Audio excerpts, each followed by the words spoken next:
তাইয়িরনি ইয়া রাসূলুল্লাহ। ওই সাহাবী বলছেন, আল্লাহর নবী গো, আপনি আমাকে পাক করে দেন গো নবীজি, আপনি আমাকে পাক করে দেন। ডাইরেক্ট সেই সাহাবী এসে বলছেন, নবীজি আপনি আমাকে পাক করে দেন। তার কথাটা শুনে নবীজি মুখ ঘুরিয়ে নিলেন, এদিকে নিজের মুখমণ্ডল খান ঘুরিয়ে নিলেন। এইবারে সেই সাহাবী আবার বাম দিকে এসে বলছেন, তাইয়িরনি ইয়া রাসূলুল্লাহ, আল্লাহর নবী গো, আপনি আমাকে পাক করে দেন।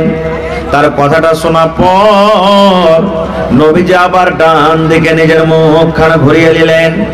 মুখখান ঘুরিয়ে পর সেই সাহাবী আবার ডান দিক থেকে এসে বলছেন, তাইয়িরনি ইয়া রাসূলুল্লাহ, আল্লাহর নবী গো, আমি মায়েজ, আপনি আমাকে পাক করে দেন। আমার দ্বারাতে গুনাহ হয়েছে, আমার দ্বারাতে পাপ হয়েছে গো নবীজি, আপনি আমাকে পাক করে দেন। আমি ভুল করে দিয়েছি, আমার দ্বারাতে গুনাহ হয়েছে গো নবীজি, আপনি আমাকে পাক করে দেন। এই করে করে নবী বললেন, ও আমার মায়ের সাহাবী, শোনো রে, বাড়ি চলে যাও, তওবা করো। যে কোনো তুমি গুনাহ করেছো, আল্লাহ রাব্বুল আমিন তোমার গুনাহকে মাফ করে দেবেন। তুমি বাড়ি চলে যাও, বাড়ি যাও, বাড়ি যাও, আল্লাহ তোমার গুনাহকে মাফ করে দিবেন। এবার সে সাহাবী একটুখানি যাওয়ার পর মনে মনে আবার চিন্তা করলেন, রব্বুল আলামিন, আজকে আমার দ্বারাতে গুনাহ হয়েছে, আজকে আমার দ্বারাতে পাক হয়েছে, আজকে আমি গুনাহ করেছি। আল্লাহ যদি দুনিয়াতে আমার গুনাহটা মাফ না হয়, দুনিয়াতে যদি আল্লাহ আমার গুনাহকে ক্ষমা না করে, আল্লাহ যে সেই গুনার কারণে আমাকে জাহান্নামের আগুনে জ্বলতে হবে, সেই গুনার কারণে আমাকে জাহান্নামের আগুনে পুড়তে হবে। এই জন্য আবার ঘুরে এসে নবীকে বলছেন, তাইয়িরনি ইয়া রাসূলুল্লাহ, নবী গো, আমি মায়ের ঘুরে যাব না, আমার দ্বারাতে গুনাহ হয়েছে, আমার দ্বারাতে পাক হয়ে গুনাহ হয়েছে, আমার দ্বারাতে পাপ হয়েছে গো নবীজি, আপনি দয়া করে আপনি আমাকে পাক করে দেন। ৩-৪ বার হওয়ার পর এবার নবী তখন তাকে বলছেন, এ মায়েজ, আরে তুমি তো বারবার বলছো আমাকে পাক করে দেন, আমাকে পাক করে দেন, তোমার গুনাহটা কি বলো তো? কি গুনাহ করেছো তুমি? তোমার গুনাহটা কি? ওরে সুবহানাল্লাহ। সে সাহাবী বলছেন, জানাই তো আল্লাহ নবী গো, আমি চুরির গুনাহ করিনি, আমি ডাকাতের গুনাহ করিনি, মদ পান করিনি, আমি জানাই তো জিনা করেছি, একটা মেয়ে ছেলের সাথে আমার দ্বারাতে জিনা হয়েছে নবী গো, আমার দ্বারাতে জিনার গুনাহ হয়েছে, জিনার পাপ হয়েছে। এই জন্য নবীজি আপনি আমাকে পাক করে দেন, আমার দ্বারাতে গুনাহ হয়ে গেছে। আল্লাহর নবী গো, শরীয়তের যেটা ফয়সালা আছে আপনি আমার উপরে লাগু করে দেন। আমি জিনা করেছি, আমার দ্বারাতে জিনার গুনাহ হয়েছে। ডাইরেক্ট সে সাহাবী বলছে, নবীজি আমি জিনা করেছি, আপনি আমাকে পাক করে দেন। এবারে রাসূল বলছেন, রে আল্লাহর বান্দা, তুমি নিজের মুখ দিয়ে ইকরার করছো, কবুল করছো যে আমি জিনা করেছি, তাহলে জিনা কাকে বলে তুমি জানো? জিনা কি জিনিস তুমি জানো? তুমি এমনি তার গায়ে হাত দিয়েছো, শরীরে শরীর টাচ করেছো, না অরিজিনালি তোমার জিনা হয়েছে? তুমি জিনা কাকে বলে জানো? এবার সেই সাহাবী বলেন, আল্লাহর নবী গো, আমি একটা জ্ঞানী মানুষ, আমার হুঁশ বুদ্ধি আছে গো নবীজি, আমি পাগল নয়, আমি খেপা নয়। জিনা কাকে বলে আমি জানি, আমার দ্বারাতে জিনা হয়েছে যখন একটা মিয়া বিবি যেমন সহবাস করে, মিলন করে, এই মতো আমার দ্বারাতে গুনাহ হয়েছে। আল্লাহ রাসূল গো, আমি জিনা করেছি, দয়া করে আপনি আমাকে পাক করে দেন। তাহকিক দেখেন কি জিনিস। এবার নবীজি সাহাবীরাকে বলছেন, হাজি এর মুখখানটা শুনে দেখো তো, এই মদটা পান করে এসে তো আসেনি, এই মদ তো পান করেনি, শরাব তো পান করেনি, যে একা নাশা লেগেছে, নাশার কারণেই বলছে, একটু মুখখানটা শুনে দেখো তো। একজন সাহাবী মুখখানটা শুনে দিয়ে বলছেন, নবীজি ই কিন্তু মদ পান করে নাই, শরাব পান করে নাই, ভালো লোকই, এর হুঁশ বুদ্ধি সবই আছে। ওরে সুবহানাল্লাহ। এবারে নবী বললেন, ও আমার সাহাবী মাই, তুমি কেমন কথা বলছো বাবারে, তুমি জানো কি তুমি কেমন কথা বলছো? তুমি একটা বিবাহিত লোক, তোমার স্ত্রী বাড়িতে আছে, আর তুমি জেনার ইকরার করছো।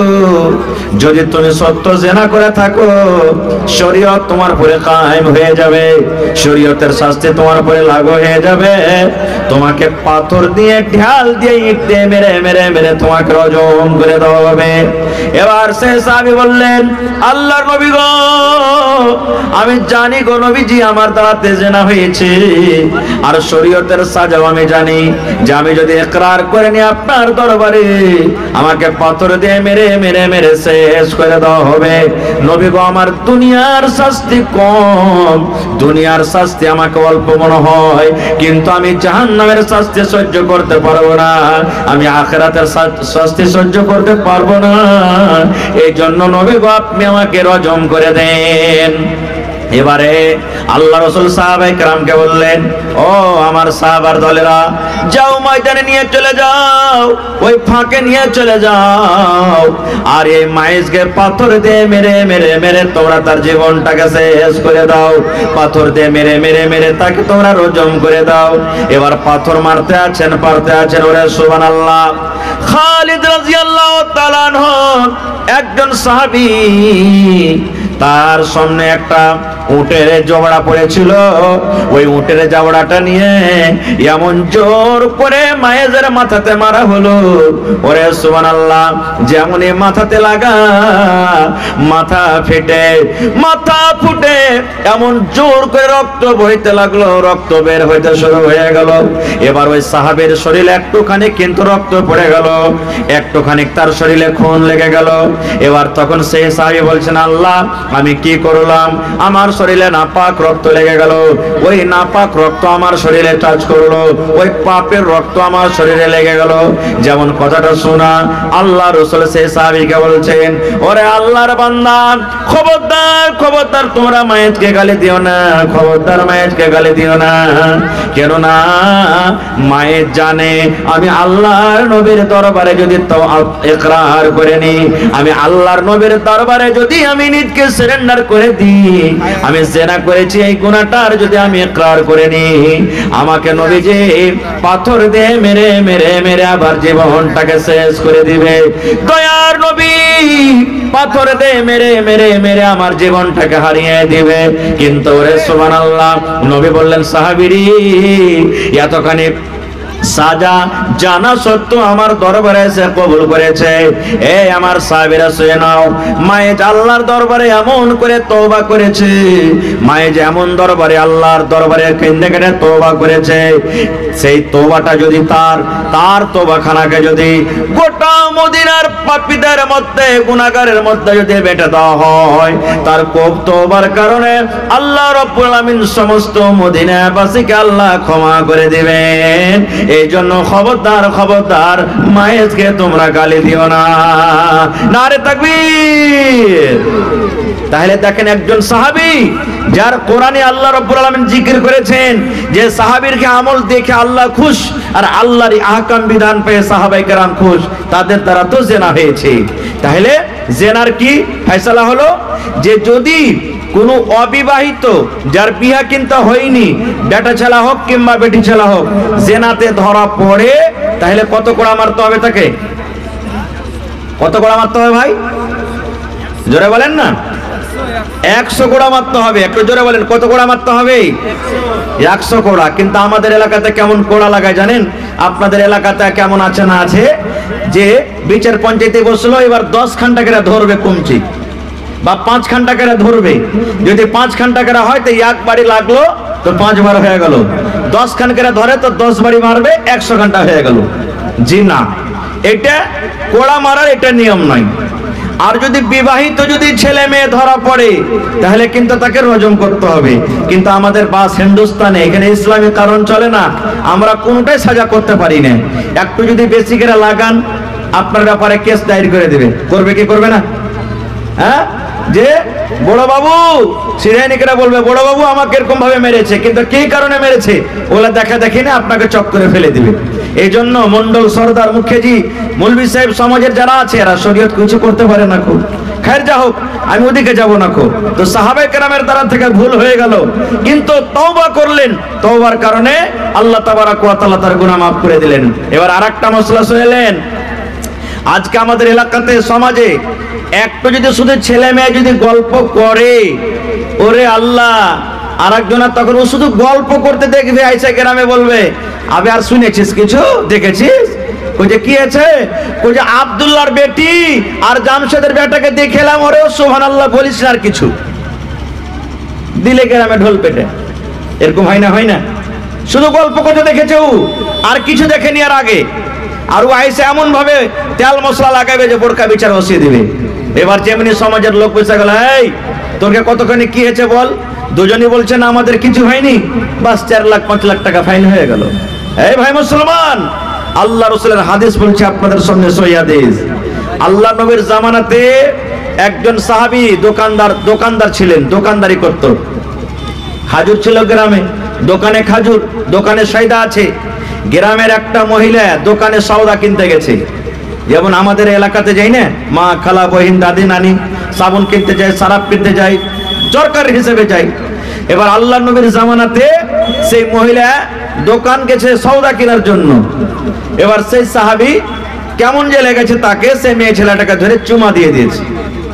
শুধু চুমা দিয়েছে, গত টাচ হয়েছে, যেরকম সহবাসই হয়নি, শুধু চুমা হয়ে গেছে। আমাদের মতন তো সেই নয়, তবে যা হলো হলো, লোক করে থাক, খ্যাপা কেউ জানতে পারেনি, ডাইন ভাই দেখ, আগার পিছে দেখ, কেউ জানতে না পারলে হলো চুপচাপ থেকে থিয়ে দে। কিন্তু একজন সাহাবী সুবহানাল্লাহ, যার আল্লাহর ডর, ভিতরে আল্লাহর ভয়, সেই সাহাবী তো চুমা খেয়ে নিলেন, কিন্তু ভিতরে জাহান্নামের ডর, আল্লাহর ডর ঢুকে গেল। এবার সেই সাহাবী দৌড়াতে দৌড়াতে দৌড়াতে আল্লাহর নবীর দরবারে চলে গেলেন। আল্লাহর নবীর দরবারে যাওয়ার পর বলছেন, হালাক তো ইয়া রাসূলুল্লাহ, আল্লাহর নবী গো, আমি আপনার সাহাবী, হালাক হয়ে গেলাম, বরবাদ হয়ে গেলাম, আমি ধ্বংস হয়ে গেলাম। আল্লাহ নবী গো, আমার জীবন হালাক হয়ে গেল, আমার জীবন আর বরবাদ হয়ে গেল। হালাক তো ইয়া রাসূলুল্লাহ, আল্লাহ রাসূল, আমি হালাক হয়ে গেলাম, বরবাদ হয়ে গেলাম। সেই সাহাবী ডাইরেক্ট নবীকে বলছে, নবীজি আমি হালাক বরবাদ হয়ে গেলাম, আপনি শরীয়তের বিধান আমার পরে লাগু করেন। ইতিমধ্যে আজান হয়ে গেল, জোহরের আজান হয়ে গেল। এবার জোহরের আজান হয়ে গেল, এবার নবীজির সাথে সেই সাহাবী নামাজ পড়লেন। জামাতে নামাজ পড়ার পর এইবারে সেই সাহাবী আবার দাঁড় হয়ে বলছেন, আল্লাহর নবী গো, আমি হালাক হয়ে গেছি, বরবাদ হয়েছে গো নবীজি, আপনি আমার পরে শরীয়ত লাগু করেন, আপনি আমাকে রজম করেন, আপনি আমাকে পাথর দিয়ে মেরে মেরে আপনি দুনিয়া থেকে আমাকে বিদায় করে দেন গো নবীজি, আমার দ্বারাতে ভুল হয়েছে, আমি জিনা করেছি, আমি ব্যভিচার করেছি, আপনি আমাকে রজম করে দেন। যখন এই কথাটা পর আল্লাহ রাব্বুল আলামিন জিবরাইল ফেরেশতাকে ডাক দিয়ে বললেন, ও আমার ফেরেশতা জিবরাইল, শোনো রে, আমার নবীকে তার একজন সাহাবী ভুলের কারণে প্রশ্ন করেছে, আমার নবীর কাছে কোনো উত্তর নাই, যাও রে জিবরিল, যাও তাড়াতাড়ি করে কোরআন মাজিদের অমুক আয়াত নিয়ে আমার নবীর কাছে তুমি চলে যাও। এবার সঙ্গে সঙ্গে জিবরিল আমিন নবীর কানে কানে ওহী করে দিলেন। যখন কানে কানে ওহী করে দেওয়া হলো, এবারে নবী বলছেন, আইনা সাইল, ও সাইল, তুমি কোথায় আছো গো? যে বলেছো আপনি আমাকে পাক করে দেন, আমি হালাক হয়েছি, বরবাদ হয়েছি। ও বাবা সাইল, বলো তো তোমার দ্বারাতে কি গুনাহ হয়েছে, তুমি কোন ভুল করেছো, তোমার দ্বারাতে গুনাহ কি হয়েছে, তুমি দয়া করে বলে দাও। এবারে সে সাইল বলছেন, আল্লাহর নবী গো, আমার দ্বারাতে এতখানি ভুল হয়েছে নবী গো, আমি একটা ওয়াপার বেটি ছেলেকে ধরে, আমি একটা ওয়াপার মহিলাকে ধরে, আমি একটা ওয়াপার নারীকে ধরে চুমা খেয়েছি গো নবীজি, আমি চুমা দিয়েছি, তার গালে চুমা দিয়েছি, আমার দ্বারাতে এটা ভুল হয়েছে, আমার দ্বারাতে এটা পাপ হয়েছে। আল্লাহ রাসূল বললেন, বাবারে তুমি শুধু চুমা খেয়েছো, তোমার দ্বারাতে জেনা ব্যভিচার হয়নি। বলছেন, না নবী গো, আমার দ্বারাতে সহবাসের কাজ হয়নি, যেটা স্বামী স্ত্রীর মিলন হয় সেটা হয়নি, শুধু তাকে চুমা খেয়েছি। আল্লাহ রাসূল তখন বললেন, সাহাবী রে, তুমি কি আমাদের সাথে জামাতে নামাজ পড়নি? এই যে আমরা জামাতে জোহরের নামাজ পড়লাম, এই জোহরের নামাজ কি তুমি আদায় করনি? সেই সাহাবী বললেন, নবীজি হ্যাঁ, আপনার সাথে আমি জামাতে নামাজ পড়লাম। এইবারে নবী বললেন, সাহাবী রে, আল্লাহ রাব্বুল আলামিন কোরআন মাজিদ নাজিল করে দিলেন। আল্লাহ কোরআনে বলেন, এ আমার সাহাবী তুমি শুনে নাও, শুধু এই সাহাবীর জন্যই কোরআন আয়াত নয়, কিয়ামত পর্যন্ত যত আল্লাহর নবীর উম্মত হবেন সমস্ত মানুষের জন্য এটা আয়াত, এটা হুকুম।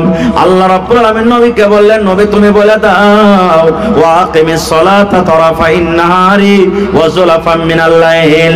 এই আমার নবী তুমি বলে দাও, ওয়া আকিমিস সালাত, নামাজ তুমি কায়েম করো, নামাজ তুমি কায়েম করো, তারাফাইন নাহার, দিনের দুই কিনারাতে, ওয়া যুলাফাম মিনাল লাইল, মানে রাতের কিছু অংশ দেয়। 5 ওয়াক্তের তুমি সোজা কথা নামাজ আদায় করো, কেননা 5 ওয়াক্ত তুমি যদি নামাজ আদায় করো, ইন্নাল হাসানাত, নিশ্চয় নেকি যুহিবে না সাইয়াত, নেকি করতে গেলে তোমার আপনি আপ তোমার গুনাহ শেষ হয়ে যাবে, নেকি করতে গেলে তোমার পাপ দূরে হয়ে যাবে, নেকি করতে গেলে তোমার গুনাহ মুছে যাবে।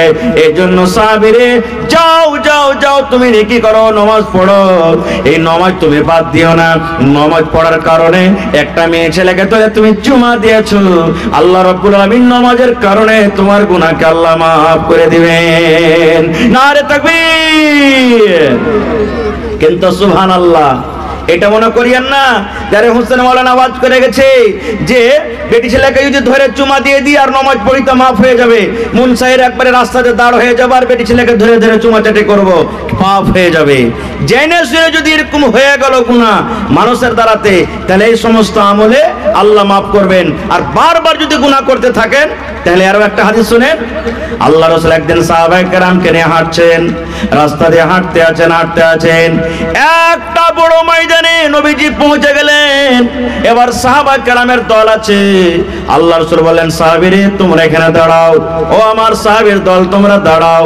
এবার সাহাবে কেরাম দাঁড়িয়ে গেলেন। নবীজি আদেশ করে দিলেন, যাও, কেউ ডান দিকে চলে যাও, কেউ দক্ষিণ দিকে চলে যাও, কেউ পশ্চিম দিকে চলে যাও, কেউ পূর্ব দিকে তোমরা চলে যাও। আর যাওয়ার পর যা তোমরা কিছু পাবে তোমরা এক জায়গাতে জড়ো করে দাও। যে পাটখড়ি পাবে পাটখড়ি জমা করে দাও, যে পাথর পাবে পাথর জমা করে দাও, যে কয়লা পাবে কয়লা জমা করে দাও, যে লকড়ি পাবে লকড়ি জমা করে দাও। যার সামনে যেটা আসবে সাহাবী তোমরা চলে যাও, আর যাওয়ার পর যা কিছু পাবে তোমরা এক জায়গাতে তোমরা নিয়ে এসে জড়ো করে দাও। এবার সাহাবে কেরাম চলে গেলেন ময়দানে মাঠে।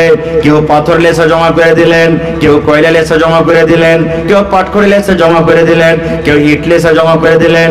জমা করতে করতে করতে করতে সুবহানাল্লাহ, যেমন এই দেখবেন মাকড় ঢের হয়, ধানের ঢেরি হয়, এই মতো একটা খুব বড় ধরনের ঢেরি হয়ে গেল। এবার সাহাবায়ে কেরাম বলছেন, ইয়া রাসূলুল্লাহ, আল্লাহ নবী গো, কেন আপনি এগুলো আমাদেরকে জমা করার আদেশ করলেন? আল্লাহ রাসূল বললেন, সাহাবীরে, একটা একটা একটা একটা করে যেখানে সেখানে সামানগুলো পড়েছিল তোমরা দেখতে পাওনি, যার কোনো দাম ছিল না, যার কোনো মূল্য ছিল না, তোমাদের চোখে আসছিল না। কিন্তু সাহাবীরা শোনো, সমস্ত জিনিসকে তোমরা একটা একটা করে জোগাড় করে এক জায়গাতে যখন তোমরা জমা করে দিয়েছো, এবার বলো একটা ঢেরি লাগে কি লাগে না? একটা বড় ধরনের ঢেরি হয় কি হয় না? সাহাবীরা বললেন, জি আল্লাহ রাসূল, এখন ঢেরি দেখতে পাই। আল্লাহ রাসূল বললেন, সাহাবীরে, এই মতো মানুষের জীবনের ছোট ছোট পাপ, ছোট ছোট গুনাহের সাহাবী, তুমি একটা আজকে ছোট গুনাহ করেছো, ছোট পাপ করেছো, তোমার নজরে আসে না। আর একদিন তুমি একটা গুনাহ করেছো, তোমার নজরে আসে না। আর একদিন একটা গুনাহ করেছো, নজরে আসে না। আর একদিন একটা পাপ করেছো, নজরে আসে না। ওরে আমার সাহাবী শুনে নাও, তুমি সাগীরা গুনাহ করতে আছো। এবার তোমার রেজিস্টারে, গুনার রেজিস্টারে এবার ওই নোট হইতে আছে, লিখতে আছেন। এই করে করতে করতে করতে তওবা যদি না করো, তুমি বিনা তওবাতে মরে যাও, এই সমস্ত সাগীরা গুনাহগুলো একদিন তোমার গুনার ঢেরে হয়ে যাবে। আর তওবা যদি না করো, এই গুনার কারণে রব্বুল আলামিন তোমাকে জাহান্নামের আগুনে ফেলে দিবে। এই জন্য ছোট গুনাহকেও গুনাহ মনে করতে হবে না কো। হায় রে আফসোস, আজকে আমরা গুনার পর গুনাহ করে যাই, কিন্তু আজকে আমরা তওবা করব কিভাবে আমরা মুসলমান জানি না, বা তওবা আমরা করার ইচ্ছা হয় না। আপনারা বলবেন হাজী মাওলানা ঠিক আছে গুনাহ করলাম, এবার গুনাহ করার পর আল্লাহ তাবারক ওয়া তাআলার দরবারে যদি আমরা তওবা করি তা আল্লাহ কি আমাদের গুনাহ মাফ করবেন? করবেন? বাড়িতে মা বাপ আছে না নেই? আমাদের আছে না নেই? আল্লাহ তাবারক ওয়া তাআলার কাছে 100টা রহমত আছে। কত রহমত? জোরে বলেন। আল্লাহর কাছে কত রহমত আছে ভাই? একটু মুখ খোলেন, কত রহমত আছে? 100 রহমত। 100টা রহমতের মধ্যে আল্লাহ 99টা রহমত নিজের কাছে রেখেছেন, আর একটা রহমত আল্লাহ দুনিয়াতে দিয়েছেন। কাকে দিয়েছেন? আল্লাহ একটা রহমত আমাকে দিয়েছেন, আমার স্ত্রীকে দিয়েছেন, আমার ছেলে মেয়েকে দিয়েছেন, আমার মা বাপকে দিয়েছেন।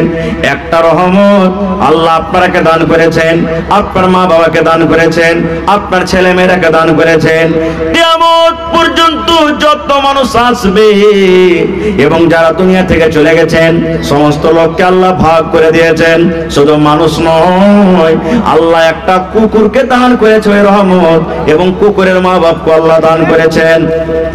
আল্লাহ একটা সাপকে দিয়েছে, সাপের মা বাপকে দিয়েছে। আল্লাহ একটা গরুকে দিয়েছে, ওই গরুর মা বাপকে আল্লাহ একটা নেকি দিয়ে একটা রহমত দিয়েছেন। এই করতে করতে সুবহানাল্লাহ, আল্লাহর জমিনে যত আল্লাহর মাখলুক রয়েছে সমস্ত মাখলুককে আল্লাহ তাবারক ওয়া তাআলা একটা নেকি ভাগ করে দিয়েছেন। তবে বলেন গোটা পৃথিবীর মাখলুককে যদি আল্লাহ একটা রহমত আল্লাহ দিয়ে থাকেন, কতখানি করে আমরা ভাগ পাই? এই মহব্বত ভালোবাসার কারণে আজকে আপনি আমাকে ডেকেছেন, আরে হোসেন মাওলানাকে ডাক। এই যে আমাকে ডেকেছেন আমার সাথে মহব্বত আছে, ভালো আছে বলে আজকে আপনি ডেকেছেন আবুল কাসিম বিজলিকে, আজকে ডেকেছেন হযরত আলীকে। ডাক রে ডাক, এটা ভালোবাসার কারণ। আজকে ভালোবাসার কারণে মা বেটার সাথে ভালোবাসে, বেটা বাপকে ভালোবাসে, বাপ বেটাকে ভালোবাসে, স্বামী স্ত্রীর মহব্বত ভালোবাসা হয়। একটা কুকুর নিজের বাচ্চাকে ভালোবাসে। দেখবেন যখন মুরগির বাচ্চা হয়, বাচ্চাগুলো যখন ছোট থাকে, আপনি মুরগির পাঞ্জরতে যখন যাবে আপনাকে ছো মারবে, মারে কি মারে না? ছো মারার কারণ হলো মুরগি নিজের বাচ্চাকে ভালোবাসে। মুরগি মনে মনে এটাই বলে, আল্লাহ রে মনে হয় আমার বাচ্চাকে ধরে নিয়ে চলে যাবে, এই জন্য নিজের বাচ্চার সাথে মহব্বত ভালোবাসা এত। বাচ্চাকে বাঁচাবো বলে মুরগি যে পাঞ্জর দিয়ে হেঁটে যায় তাকে লচিয়ে যায়। এই মতো অনেক প্রকারের মহব্বত ভালোবাসা আছে।